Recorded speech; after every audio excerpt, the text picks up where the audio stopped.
네, KBS 광주의 정례 여론조사 결과 취재기자와 함께 정치 분야 내용 더 자세한 얘기 나눠보겠습니다. 양찬 기자 나왔습니다.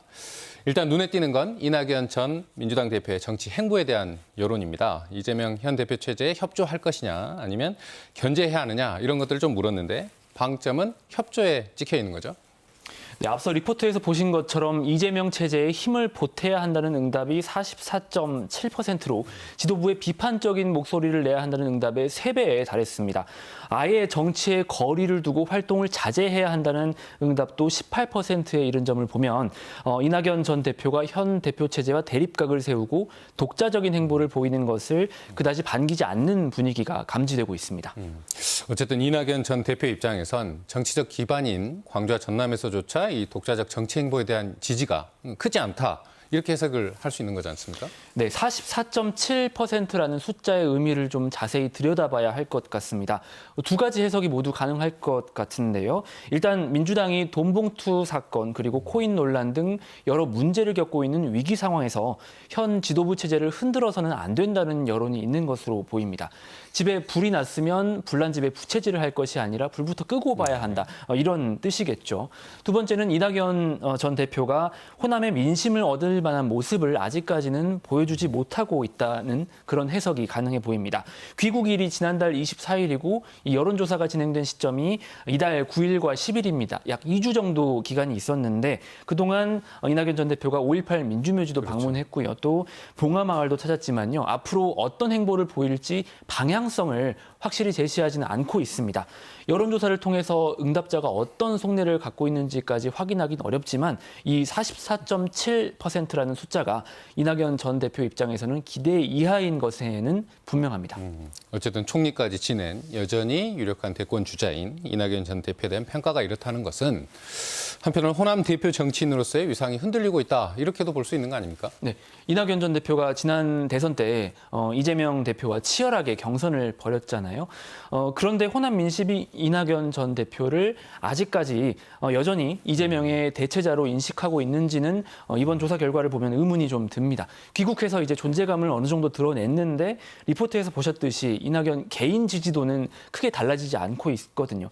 그럼에도 이 민주당 내의 견제 역할, 나아가 독자적 행보를 해야 한다는 응답도 있습니다. 25% 두 가지를 더하면 4분의 1에 가까운 상황이어서 향후 행보가 주목되고 있습니다. 이번엔 정당 지지율을 좀 살펴보면요. 민주당 지지율이 꽤 오른 겁니다. 어떻습니까? 네. 광주 시민만 대상으로 했던 지난 5월 조사하고 한번 비교를 해보겠습니다. 광주로 이렇게 범위를 좁혀보면요. 56.3%에서 62.8%로 올랐습니다. 특히 30, 40대의 지지율이 회복되고 있습니다. 30대는 5월에는 43.4, 7월에는 56.1, 특히 40대는 53.7에서 70.8%로 20%포인트 가까이 높아졌습니다. 김남국 의원의 코인 문제라든지 전당대회 동봉투 문제 같은 여러 악재가 조금은 희석된 분위기고요. 앞서 이낙연 전 대표 이야기에서 나왔던 이런 민주당 지지층의 위기감, 그리고 인한 결집 이런 것들이 효과를 본 것으로 보이기도 합니다. 또 눈길이 가는 게 호남 기반 신당 창당에 대해서도 저희가 물었습니다. 근데 긍정과 부정이 좀 비슷하게 나왔어요. 예상보다는 신당 창당에 좀 우호적이다 이렇게도 볼 수 있나요? 네.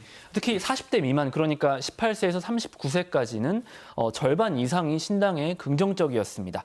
이 세대가 또 민주당 지지율이 낮은 세대이기도 그렇습니다. 하죠. 또 앞서 보도해드렸듯이 비민주당 지지자들이 신당을 특히 반기긴 했지만 민주당 지지자들도 이 40% 가까이가 긍정적인 의견을 내놓은 것으로 좀 분석되고 있습니다. 신당 창당에 긍정적인 민주당 지지자들이 많다. 이거 어떻게 해석을 해야 됩니까? 제3지대에 대한 갈망이 민주당 사이에서도 또 광주 전남 시도민 사이에서 여전하다는 겁니다.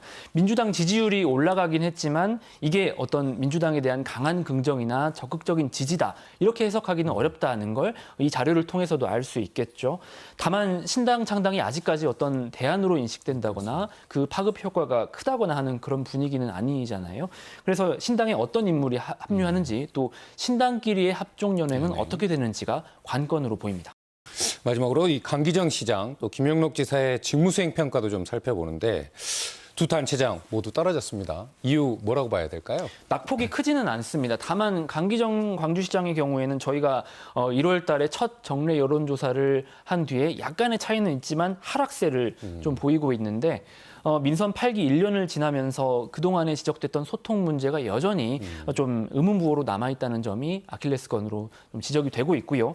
김영록 지사는 이 높은 지지세를 보이던 서남권, 본인의 정치적인 기반이기도 한데 이 서남권의 지지율이 상당히 내려왔는데 최근 들어서 광주 군공항의 무한 이전에 대해서 좀 뚜렷한 목소리를 내고 있습니다. 그러면서 의견을 달리하는 도민들의 반대가 있었던 것 등이 일부 영향을 끼친 것으로 해석이 되고 있습니다. 네, 오늘 말씀은 여기까지 듣겠습니다. 양 기자 수고했습니다. 고맙습니다.